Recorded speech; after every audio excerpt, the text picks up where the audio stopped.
All right, Adam, I'm just going to make a quick video for you so that it makes it a little bit easier when you remove the radio out of the Fox body. The two clips go in as I was showing you like this. Now it's very simple. When you pull them out, it could scratch this very easily. So, just be careful. Set it in there, and what they're going to do is they go, as you're pushing, they kind of come in and they'll rest. You don't have to put a lot of force, because if you do, it'll actually go past this area here and it won't work. So you'll just kind of push till it stops, and once both of them are in, how it works is just pushing it in. It releases it. See, now both of them are clear. The radio can come out. Once it's engaged, it rests against a metal and the radio will not come out. So the other side is the same way. If you push it too far in, it won't work. You'll feel resistance because the rod has actually now went past this metal lip and it's over here and it can't bend in. So if I pull it out a little bit, now I can pull it in.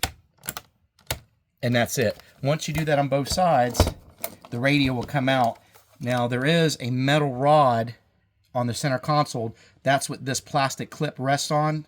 It's in between it, so it's going to be a little tight pulling it out. But just be careful, you'll get that out. Then once you get the radio out, I just wanted to show you the back of the plug. I have the entire wiring harness and everything so that I could make it a little bit easier for you. You'll have only one that's plugged to the radio. Just push this in all the way and just be careful and it'll unplug. Then the radio you can set off to the side. I highly recommend you take the center console off, but if you don't want to, you don't have to. You're going to need one of these tools here. Makes it a lot easier if you don't have it. I'm sure around your shop you'll have one. There is two clips that are inside your dash. You'll just pop that. Then this is all free. There's two bolts here that you'll unbolt.